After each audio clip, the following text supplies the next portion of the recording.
ఆనాడు యూపీఏ ప్రభుత్వంలో కేటాయించిన ఐటీఐఆర్ కారిడార్ను గతంలో తెలంగాణ అధికారంలో ఉన్న ప్రభుత్వము కేంద్ర ప్రభుత్వం ఇద్దరు వివక్ష వల్ల ఐటీఐఆర్ కారిడార్ను మరుగున పడిపోయింది. ఐటీఐఆర్ కారిడార్ వస్తే పెట్టుబడులు వస్తాయి, పెట్టుబడులతో పాటు ఐటీ రంగ నిపుణులకు వేలాది లక్షలాది ఉద్యోగాలు వస్తాయి. మీరు దానికి సంబంధించిన కార్యాచరణను కూడా చేపట్టండి అని చెప్పి కేంద్ర ప్రభుత్వానికి మేము విజ్ఞప్తి చేసినాం.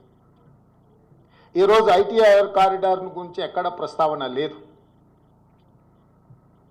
ఈరోజు రైతులను ఆదుకోవడానికి ఒక ప్రత్యేక కార్యాచరణ ఏది తెలంగాణ రాష్ట్రానికి ఇవ్వలేదు. ఎడ్యుకేషన్ పట్ల కానీ, ఇరిగేషన్ పట్ల కానీ, హెల్త్ పట్ల కానీ, ఎంప్లాయ్మెంట్ పట్ల కానీ ఏ ఒక్క అంశంలో కూడా కేంద్ర ప్రభుత్వము తెలంగాణ యొక్క అభివృద్ధి కోసము ఆలోచన చేయలేదు. ఈరోజు సబ్కా సాత్ సబ్కా వికాస్ అనేదైతే ఉందో ఈ స్లోగన్ బోగస్ అని చెప్పి బీజేపీ నిరూపించింది. వికసిత్ భారత్ అనే దాంట్లో తెలంగాణ భాగం కాదు అని ప్రధానమంత్రి గారు అనుకుంటున్నట్టుగా ఉన్నది. అసలు మొత్తం బడ్జెట్ను స్థూలంగా చూస్తే వికసిత్ భారత్ 2047 48,21,000 కోట్ల రూపాయల బడ్జెట్ను చూస్తే కుర్చీ బచావో బడ్జెట్ లాగా ఉన్నది. బీహార్కు ఆంధ్రప్రదేశ్కు తప్ప ఇతర రాష్ట్రాల పట్ల కేంద్ర ప్రభుత్వం వ్యవహరించిన తీరు కేవలం కుర్చీని కాపాడుకునే ప్రయత్నంలో భాగంగానే ఈ బడ్జెట్ను ప్రవేశపెట్టినట్టుగా కనిపిస్తుంది. ఇది ఏ రకంగా కూడా ప్రధానమంత్రి గారికి గౌరవాన్ని తెచ్చిపెట్టదు. ఇంతటి వివక్ష, ఇంతటి కక్షాపూరితమైన వ్యవహారం ఎప్పుడూ జరగలేదు.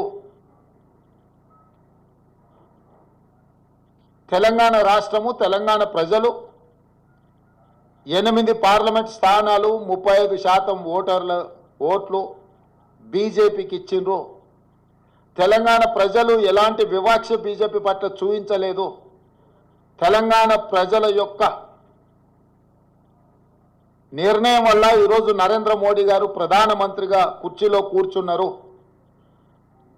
8 సీట్లను తెలంగాణ రాష్ట్రం నుంచి గెలిపిస్తే కృతజ్ఞత చూపించాల్సిన బీజేపీ, కేంద్ర ప్రభుత్వం, నరేంద్ర మోడీ గారు తెలంగాణ పట్ల కక్షాపూరితంగా వ్యవహరించారు.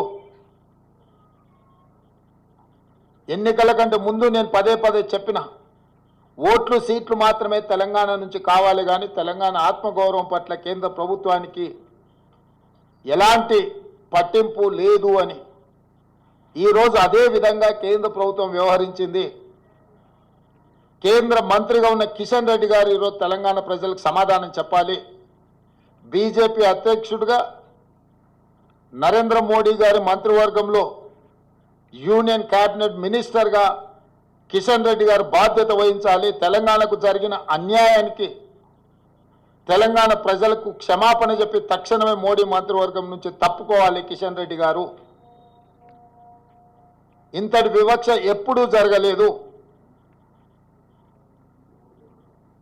కేవలం కుర్చీ కోసం మౌనంగా ఉండడం ఇది సమంజసం కాదు. కిషన్ రెడ్డి గారు ఈరోజు తెలంగాణకు బయ్యారం ఉక్కు కర్మాగారం, Kazipet railway coach factory, IIM, ప్రతి రాష్ట్రంలో ఐఐఎం ఉంది.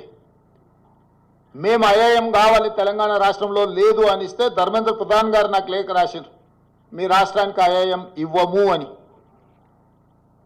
భారతదేశంలో ప్రతి రాష్ట్రంలో విద్యార్థులు చదువుకోవడానికి ఐఐఎంలు ఉన్నప్పుడు తెలంగాణ రాష్ట్రానికి ఎందుకు ఇవ్వరు?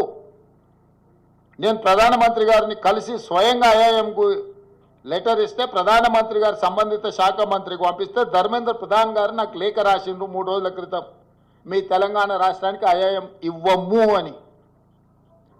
ఎందుకు ఇవ్వరు? ఐఐఎం మనకి ఇవ్వనప్పుడు కిషన్ రెడ్డి గారు ఎందుకు కొనసాగుతున్నాడు కేంద్ర మంత్రిగా?